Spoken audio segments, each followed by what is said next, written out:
Là, je me dirige vers Monsieur Ashraf, l'homme au béret comme on l'appelle, afin d'en connaître un peu plus sur lui et sur son association qui a vu le jour en 2011. Le but de cette structure à la base était tout d'abord de pallier un manque et de soutenir la création artistique et culturelle, afin de créer un plus dans le paysage nordiste et à plus forte raison dans le Valenciennois.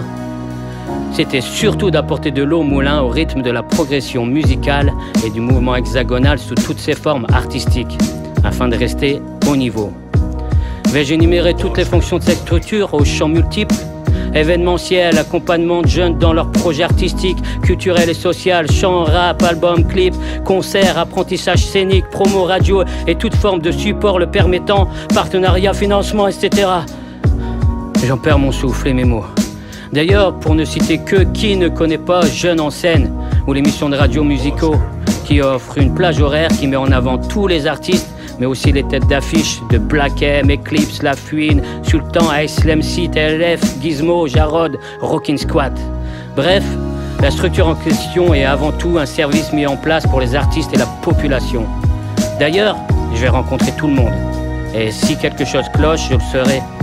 Moi, ce qui m'intrigue, c'est de savoir pourquoi un béret posé sur la tête de notre protagoniste est devenu la symbolique ultime. Plus que quelques pas. Et j'y suis.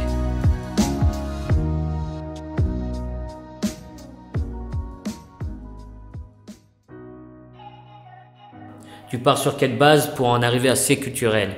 Déjà, avant d'atterrir à Valenciennes, j'étais en région parisienne, où j'ai développé le projet Jeunes en scène. Et c'est là où on va dire que ça a commencé, où c'est là où j'ai tout appris. Au niveau artistique, au niveau développement d'accompagnement d'artistes, au niveau aussi social, d'insertion professionnelle. On a pu développer un premier Jeunes en scène magnifique parce qu'aujourd'hui, de là, il y a des artistes comme les Furieuses qui ont fait le film Banlieue 13. Il y a Fababy, voilà, qui a fait le premier Jeunes en scène aussi là-bas en région parisienne et qui aujourd'hui, voilà, quand tu vois, il réalise plus de 30 millions de vues sur YouTube. Et après, c'est Leïla qui m'a dit tout ce que tu fais à Paris, pourquoi tu le fais pas dans le Nord? J'ai vu qu'il y avait pas mal de choses à faire au niveau artistique, musical, qu'il y avait pas mal de panels de jeunes qui pouvaient s'exprimer, qui avaient des choses à dire, il y avait des choses à voir, parce que notre jeunesse a beaucoup de richesses. Et c'est avec eux, je pense, qu'il faudra conjuguer l'avenir. Et de là, on a créé une association qui s'appelle C'est Culturel en 2011, avec Ange et Leïla et moi-même. Et là, ça fait plus de 5 ans. On a développé pas mal de choses, voilà, comme le premier Jeunes en scène. Jeunes en scène, c'est comme Incroyable Talent, sauf qu'avec tous les talents, on fait un spectacle, tout est mélangé. Tu mélanges peut-être les rockers avec le magicien avec un rappeur, la danseuse avec un musicien, et le slammer avec, voilà, avec tout ce qu'il peut y avoir. Et de là, on a abouti à Jeunes en scène.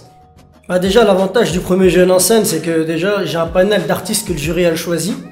Et après, il y a d'autres qui n'ont pas été choisis. Après le spectacle, qu'est-ce qui se passe? C'est que j'envoie un appel. Celui qui veut développer son projet personnel, en collectif ou individuel ou en groupe, social, qui recherche plein de choses, qui m'appelle. On prend rendez-vous. Ensuite, on discute son projet. Je remplis une fiche. Voilà. Et j'essaie de faire au mieux pour que son projet puisse se concrétiser. Tout simplement. De mémoire, tu peux me citer les artistes que tu as ramenés, les lieux investis, concerts et espaces de répétition compris? Les premiers artistes que j'ai ramenés, il y a Melissa Nikunda, Axiom. Il y a aussi Rachid Edli du groupe Haut de Clan. Après, il y avait Eclipse, La Fouine, Ice MC, Sefiu, Kamel Lance, TLF, Sultan, Rockin' Squat, Jarod. Les lieux musicaux, la salle Pierre Richard, à Douché-les-Mines. Là prochainement, ça sera en Noël et Valenciennes. Donc voilà, tout ça dans l'agglomération de Valenciennes et dans la Porte du Hainaut. Moi, je remercie beaucoup la ville de Valenciennes, la ville de Douchy, la ville de Noël et Valenciennes, Ona, Condé, il y a Saint-Saulve, il y a plein de villes avec qui j'ai travaillé. Franchement, ça s'est très très bien passé. Mais après, il manque encore ce côté où il faut donner encore plus pour nos artistes, à nous, pour nos jeunes, à nous. Je pense que il y a encore des choses à faire. Alors, regarde, par exemple, un Black M, je l'ai ramené pour 0 €. Pourtant, Black M, tu vois, c'est un nom, je l'ai ramené. Alors pourquoi payer? Des fois, ils devraient nous appeler. Moi, je le dis ouvertement, des fois, ils devraient nous appeler. Et peut-être certains artistes On pourrait les ramener et même mettre en avant nos artistes à nous en première partie. Ça coûte rien. Il y a eu pas mal de projets dans le passé. Tu peux me parler d'Aviane Cultura et me dire pourquoi ce projet n'est plus d'actualité? En fait, il nous faut une structure pour pouvoir le faire. C'est un projet qu'on pourrait faire une fois par mois et qui mettra en avant tout type d'artistes et tout type d'initiative, que ce soit jeunesse ou pas. Voilà, c'est comme talk show théâtral, c'est comme une sorte de Ruquier mais dans un théâtre. La création d'émissions de radio s'imposait d'elle-même ou était-ce surtout une envie personnelle? Franchement, ça s'est fait au hasard. Je pensais même pas qu'il y aurait une émission de radio. C'était même pas dans ma tête, ça s'est fait au hasard. J'ai rencontré Ramdam, il devait faire une couverture pour Jeunes en scène. Et de là, je leur ai parlé de pourquoi on ne créerait pas une émission pour les jeunes. Voilà, une sorte de planète rap. Tu vois, en direct, live, vidéo, etc. Au départ, on n'avait rien, on n'avait même pas de moyens. Puis après, on a développé, on a investi. Après, on était sur Internet. Après, on était maintenant en vidéo. Et grâce à tout l'effort de Ramdam, aujourd'hui, on a une fréquence 91.8 FM. Au sein de ces culturels, on me voit beaucoup, ça c'est clair. Mais il y a des gens derrière. Il y a les Sams, il y a Ben, il y a l'homme de l'ombre, il y a Cool MJ, il y a la JUS, il y a Alex, il y a Fabien, il y a Leïla. Quand je fais un projet, je le fais pas tout seul. Je demande conseil, j'ai des amis à qui je demande conseil et qui eux me guident aussi. Il faut être patient et pas compter son temps. Aujourd'hui, c'est culturel, ce qui manque, c'est un lieu qui pourrait brasser toute cette jeunesse. Voilà, comme une sorte de guichet unique où on pourrait développer toutes nos actions, nos accompagnements, nos démarches artistiques, nos événements, etc. Je pense que c'est ce qui manque et je pense que c'est ce que les élus et les partenaires, à un moment ou à un autre, ils devront suivre. Ils devront travailler avec nous là-dessus. Parce qu'aujourd'hui, les jeunes, voilà, ils le disent pas et tout, mais le jour où ils voudront le dire qu'on a besoin d'un lieu pour nous et qu'on puisse développer toutes ces choses-là, ben, ils le feront savoir. C'est quoi l'histoire avec ton béret qui semble mythique? Le béret, c'est vrai, il a une histoire. Mais qui est personnelle. Et si un jour, quelqu'un amené à le découvrir, je sais pas si je serai encore Ashraf, tu vois. Tout simplement. Ah, voilà mon moment préféré. On va rencontrer les jeunes, des artistes dans l'âme. Ce sont eux les premiers concernés. Ils sont à la fois l'inspiration pour la structure, comme la structure est une inspiration pour eux. Bref, c'est une histoire de rythme et de respiration. Parfois calme et limpide, parfois nerveuse et haletante. Tout dépend des moments, des envies, leurs pincées de stress, leurs bouts de nervosité, des torrents de joie et parfois aussi de ces coups de gueule qui partent, on ne sait pas pourquoi. Sans doute parce que c'est la vie et que l'orgueil de leur jeunesse leur permet tout. Heureusement même de regarder l'horizon et d'en sourire. Ils sont tellement intégrés à la structure qui les suit à un tel point qu'on se demande si ce n'est pas eux qui la suivent. Bref, on va pouvoir savoir ce qui se passe dans les rêves d'un jeune qui se projette dans une carrière artistique ou professionnelle et comment il voit le moment présent accompagné par ses culturels. Comment se passait l'avant C'est culturel? Moi, je faisais ma musique de mon côté. J'avais mon matériel, tu vois, chez moi, j'enregistrais chez moi, etc. Et c'est culturel et via leurs événements, surtout le premier, tu vois, Jeunes en scène, où il y avait une audition, etc. C'est lui qui m'a obligé à préparer mon audition, à travailler le jeu de scène, juste pour l'audition. Là, je parle vraiment, tu vois, que vraiment le tout début. Et c'est comme ça, tu vois, qu'il m'a mis le pied à l'étrier, donc ça a commencé comme ça. Si j'avais pas été pris au premier Jeunes en scène, tu vois, je sais même pas si j'aurais continué ou je sais pas ce que j'aurais fait. J'écrivais de mon côté. J'avais le studio d'enregistrement de Georges Dehavre à Chasse Royale à ma disposition. Le premier Jeunes en scène 2012, je me suis présenté mais j'avais pas été retenu. Ensuite, j'ai retenté ma chance au 2013, j'ai été retenu. Ça m'a ouvert des portes, vu qu'au début, comme tous les rappeurs, hein, je rappais dans ma chambre, mais je voulais déboucher sur d'autres choses, mais il n'y avait pas, entre guillemets, des gens qui nous suivaient, etc. Et j'ai rencontré Ashraf. Avant que je rencontre Ashraf, j'étais chez moi en train de chanter. Voilà quoi, j'avais pas de projet. Quand il y avait des festivals qui se faisaient, ben, je m'inscrivais, puis voilà. Mais depuis qu'après j'ai rencontré Ashraf, que j'ai fait Jeunes en scène, c'est une expérience qui est enrichissante. Ça t'apprend beaucoup. Alors déjà, Outbreaker, il faut savoir que c'est un groupe de hard rock qui existe depuis 2011. Donc c'est une formation qui est issue de plusieurs autres, puisqu'il s'agit d'une recomposition de plusieurs groupes. Et du coup, avec Jean-Théo, j'ai eu pas mal de contacts puisqu'on se connaît depuis un petit bout de temps. Et il m'a parlé justement du projet que faisait Ashraf depuis tout ce temps-là. Et il s'est dit que c'était une bonne idée d'ouvrir un petit peu tout ça à notre environnement, à notre genre musical. Et du coup, c'est pour ça qu'on a, grâce à Ashraf, grâce à JT, pu participer déjà à une émission radio. Et ensuite, ce fameux festival qui était à Douchy-les-Mines, je crois, c'est ça, ouais, voilà. Un jour, une amie m'a dit, écoute, tu devrais contacter Ashraf. Il organise des auditions pour Jeunes en scène et je pense que tu y as ta place. Bon, j'avoue qu'au début, j'ai hésité et puis finalement, j'y suis allée. J'ai été retenue aux auditions et depuis, Ashraf fait partie de ma vie artistique et voilà, c'est quelqu'un de cœur que j'apprécie beaucoup et qui m'appelle à chaque fois qu'il y a quelque chose pour moi. Bah, moi, je faisais du rap avant déjà de rencontrer Ashraf. J'ai commencé en fin 2012, début 2013.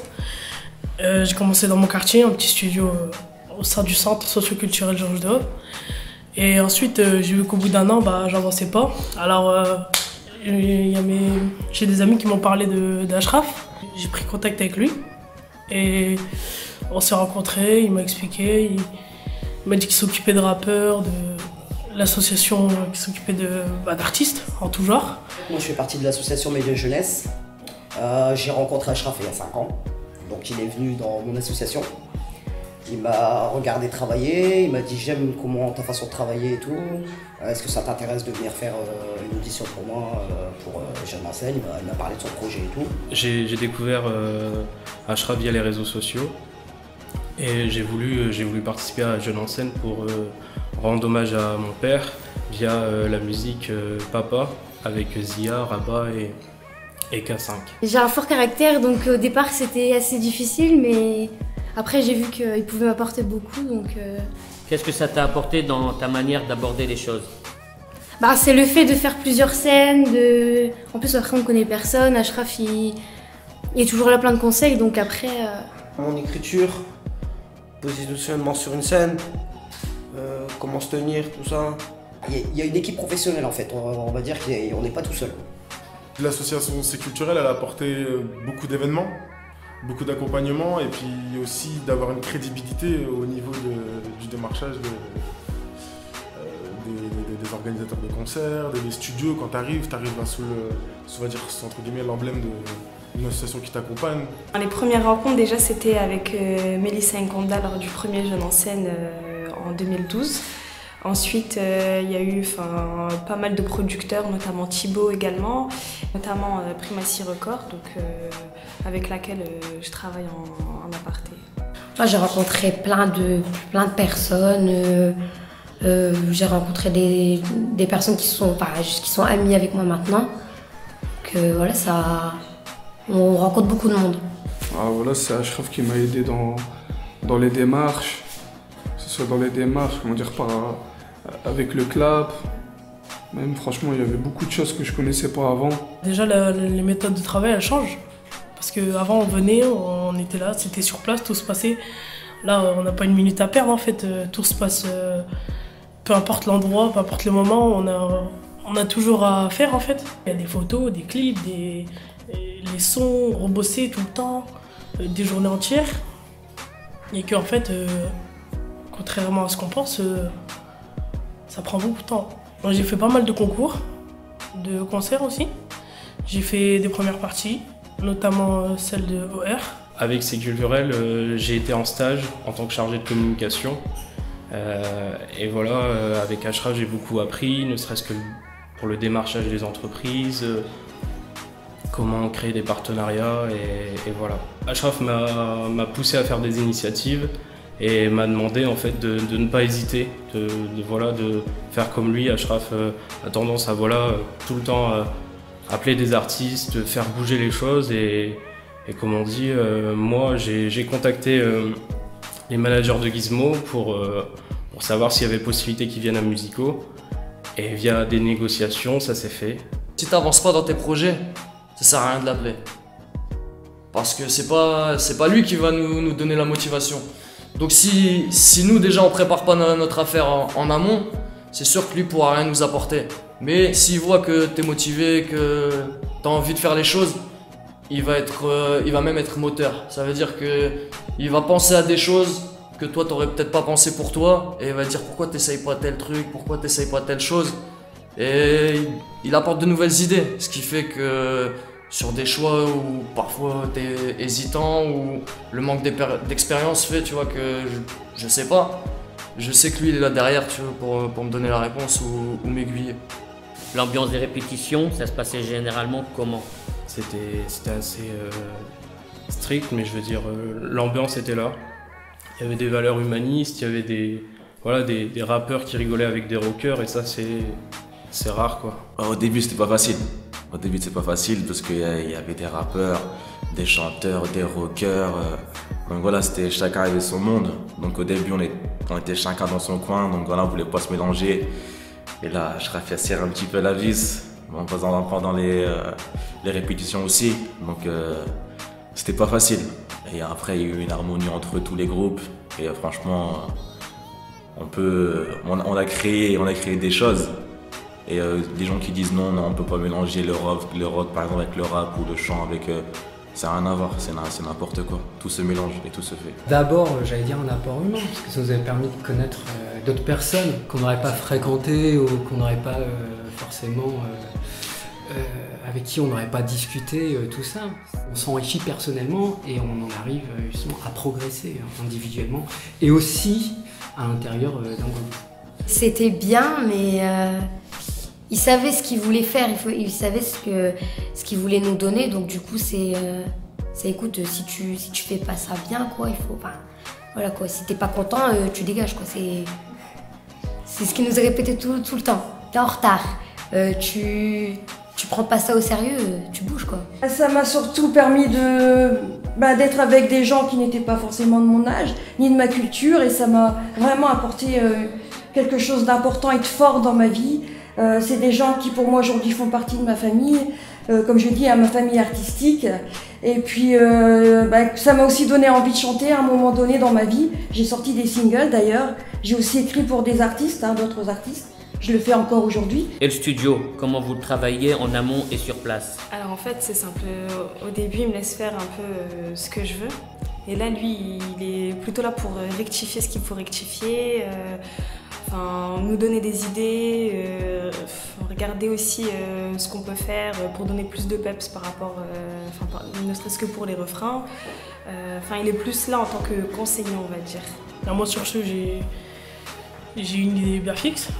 Je suis l'élève, avant tout je suis pas adulte. Moi je m'y connais pas dans la musique, ou alors très peu. Et Ashraf lui il a un parcours, il sait de quoi il parle. Et votre meilleur souvenir? Entre nous il y en a eu plein.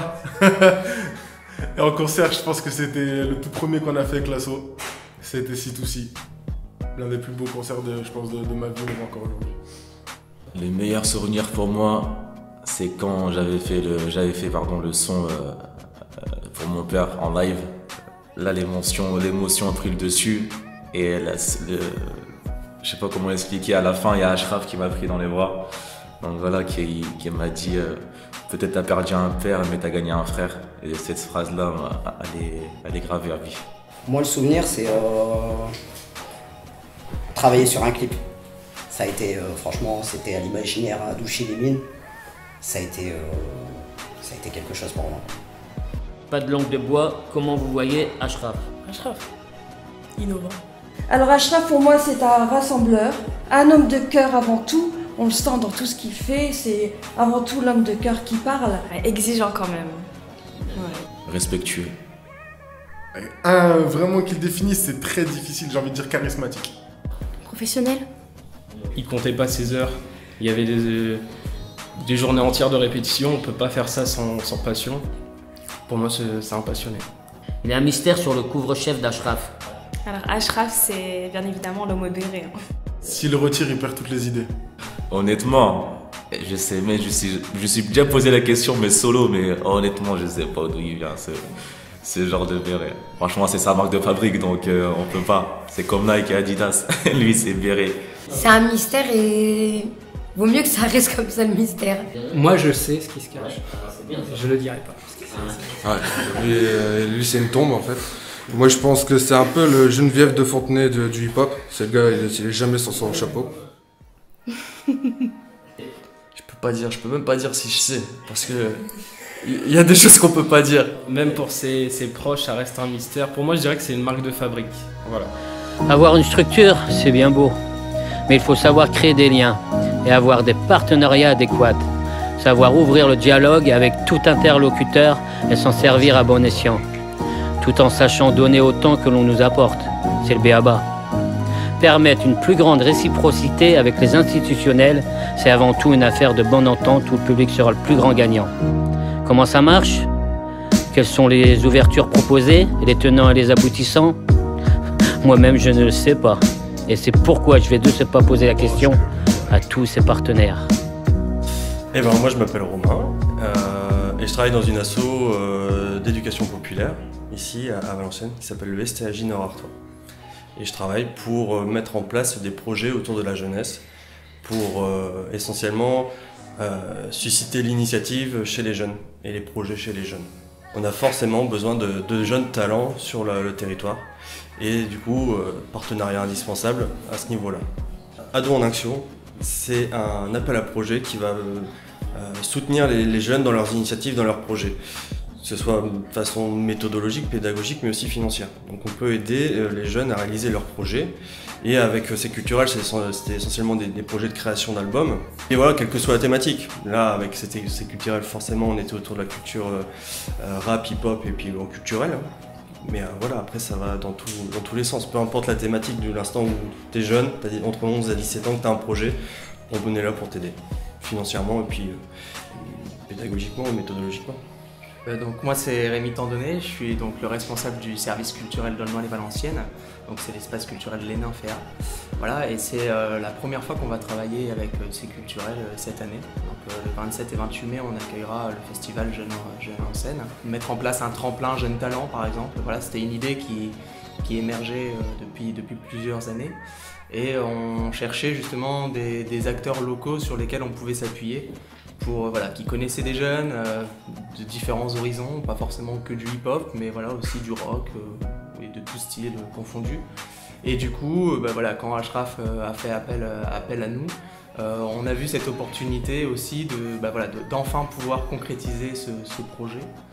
Et Jeunes en scène, pour moi, c'est une association dynamique, clairement, représentée par Ashraf, donc, qui représente très bien ce dynamisme. Pour moi, C'est Culturel, c'est ça. C'est une association qui vraiment donne du pouvoir, donne de la voix aux jeunes. Et ça, c'est super important dans un territoire comme le nôtre. Alors, la radio Ramdam a été créée en 2010, donc il y a presque 6 ans maintenant. Et donc c'est une radio étudiante qui a été fondée par des étudiants et administrée par des étudiants. Et donc elle s'est développée petit à petit sur le web.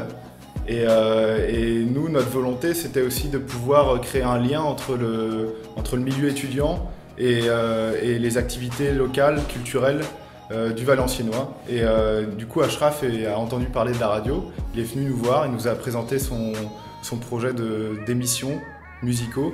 Et on a tout de suite accepté parce que ça rentre justement ça a un sens pour nous, ça rentre vraiment dans la politique de développement de la radio. On a envie aussi de s'associer aux activités locales. Et c'est comme ça qu'Ashraf est venu nous voir et qu'on a accepté, qu'on a créé Musico ensemble. On est un bar salle de concert, salon assez culturel qui se développe, donc on cherche à fond à développer des choses comme ça. Donc on est ouvert à toute proposition, à partir des gens où ils viennent, ils ont une idée, je voudrais faire ça, est-ce que c'est possible? À partir de nous, c'est possible, on fait tout pour mettre en œuvre, quoi. La preuve, réaliser un clip et puis on se prend une radio plus tard, quoi. On est plus pop rock reggae, mais on fait aussi pas mal de rap parce qu'on a fait venir de gros artistes comme Cassé Moi Balek l'année dernière, donc là grosse attaque énormément de monde, et récemment on a fait venir Nutty. Je suis professeur de commerce et d'accueil au lycée professionnel d'Anzin. Et donc dans le cadre de leurs études, les élèves doivent réaliser des actions événementielles. En fait, elles doivent accueillir du public lors d'événements comme des concerts, des spectacles, des forums, etc. Au quotidien, bon là c'est lorsqu'on met en place une action, donc il m'appelle, Monsieur Machado, voilà, on prévoit tel concert, tel spectacle. Est-ce que vous pourriez mettre à notre disposition donc des élèves? Achraf vient au lycée, donc il rencontre les élèves et les voit en entretien individuel, où il leur explique vraiment l'action, ce qu'il attend d'elle. Et ce qu'il nous apporte, c'est que les élèves donc, peuvent valider leur diplôme par rapport aux actions qu'elles font avec Achraf. Donc, on a un projet là pour le mois de mai, un concert sur Aulnois-les-Valenciennes. Voilà, et donc nos élèves seront partantes. Elles sont là, il y a la pression qui monte déjà, donc elles veulent connaître le nom, mais bon, et toute la classe est partante. Quand il s'agit d'action avec Achraf, j'ai 100% de demande. La première fois, c'était en première année de mon formation. J'étais ancien élève de M. Machado en accueil relations clients stagiaires. Et du coup, il est venu présenter son projet avec Black M. J'étais comme hôtesse d'accueil au concert Black M. C'est une rencontre qui a eu lieu avec Achraf il y a plusieurs années. Alors, je ne suis pas sûr, ça doit faire 2 ou 3 ans. Et parce que moi je suis toujours très intéressé par les rencontres humaines et c'est un déclencheur pour moi important. La question artistique est importante, mais la question humaine aussi. Voilà. Et avec Achraf, il y a eu une rencontre humaine. J'ai senti au niveau de ses culturels une envie de faire les choses et de les faire bien. Et donc c'est à partir de là qu'on a développé un partenariat sur différents axes dont l'ampleur a pu varier. Mais ce qui est important pour moi, c'est que on ait travaillé dans un souci de réussite, de respect des publics, des artistes, des organisateurs, etc. Je pense que pour ce que j'en connais, et notamment pour l'expérience à Douchy, je pense que ça pourrait peut-être, je ne suis pas forcément très bien au courant, mais mériter d'autres soutiens, ce que je connais, parce que ce que je dis avec ces culturels est d'autant plus vrai que je regrette, moi, qu'une partie de la scène hip-hop soit aspirée par des démons showbiz, on va dire. Et je pense qu'avec Jeunes en scène, Achraf et puis son équipe, ils essayent de faire autrement. On m'a dit que la suite du programme était des plus sympathiques. En effet, je vais interviewer des jeunes qui suivent les événements sans être accompagnés par l'association, mais qui apportent leur soutien. Ils se sont prêtés gentiment au jeu des questions-réponses. Et on m'a dit qu'ils avaient la réputation d'être très cool. Bon, vous connaissez ces culturels comment? Moi, je l'ai vu, j'ai rencontré Achraf il y a quelques années au sein du réseau Initiative Jeunesse. Et là, il s'occupait de tout ce qui est tremplins musicaux. Et on a mis en place le projet Hommage à Ciel Style il y a quelques temps. Donc Achraf nous a présenté Cool MJ et Youno. Voilà, Cool MJ a travaillé sur le texte. Donc on a eu une première approche, ensuite voilà, il y a eu quelques retouches. Ensuite voilà, il y a eu Youno qui a intégré le projet aussi, voilà, il a fait le refrain, il a fait une partie aussi du son. Donc voilà, ensuite on est parti au studio pour l'enregistrer. On a fait une première approche, une maquette, qu'on a regardé un peu comment ça allait se passer, on a travaillé un peu sur le son. Le projet on l'a donné à Soprano pour qu'il puisse le visionner et qui nous a remercié en main propre directement lors d'une date pour nous dire que... Lors du showcase au Network à Lille. La première fois qu'on est venu, il a ramené Jarod, un artiste connu en France. Ensuite Gizmo, Sultan, TLF. On a été tout le temps là. Puis après, des artistes qu'on a connus grâce à Achraf et la radio musicaux, c'est genre Youno notamment. Youno, Mamad, Synopsis. Donc moi j'ai connu Achraf il y a 4-5 ans au Point Info Jeunesse. Donc il animait un atelier d'écriture. Donc de là on s'est rencontrés ici. Il m'a expliqué un peu son projet. Moi j'interviens assez culturel plus pour du bénévolat. Voilà. voilà, s'il a besoin de moi, il m'appelle, il n'y a pas de souci. Et moi, si j'ai besoin de lui, je peux compter sur lui. Donc on a participé à plusieurs concerts. Le meilleur pour moi, c'était Aslem Si, je pense. C'était pas mal aussi. Et il y a eu La Fouine. J'écoute et j'ai participé, j'ai été invitée au tout début de Musico pour voilà, expliquer un peu le lien avec C'est Culturel, ce qu'on fait dans l'association. Parce que je sais qu'accompagner des jeunes, c'est très difficile. Et il est très patient avec eux. On essaie d'apprendre, de mettre en avant l'autonomie des jeunes, de les impliquer dans la vie associative, dans la vie aussi sociale et dans la vie quotidienne, de la vie en elle-même. On accompagne déjà des jeunes au niveau de l'éducation, comme avec le collège Jules Ferry, on accompagne les jeunes même avec leurs parents quand ils ont des soucis, etc. Parce que c'est un travail entre les parents, les jeunes, les institutions et C'est Culturel. Mon père m'a toujours dit, travaille, sois sérieux, sois jamais en retard. C'est des valeurs que mon père m'a données. Je pense que c'est les parents qui m'ont donné ces valeurs-là. Je puise ma force chez mes parents. Mais pour l'instant, on est là et que les gens donnent l'espoir à notre jeunesse, parce que la jeunesse est synonyme d'espoir, est synonyme de valeur, est synonyme de réussite. Voilà, car la meilleure identité d'une ville, c'est sa jeunesse, tout simplement. C'est culturel. Investi depuis 2006 dans le domaine artistique, mon rôle, plus qu'un simple travail, est pour moi une vocation évidente. Cette passion qui m'anime existe depuis mon plus jeune âge. Mettre à disposition ma passion et mes compétences autour de jeunes qui ont le goût de la scène. C'est culturel, c'est l'ouverture vers de nouveaux horizons en permanence.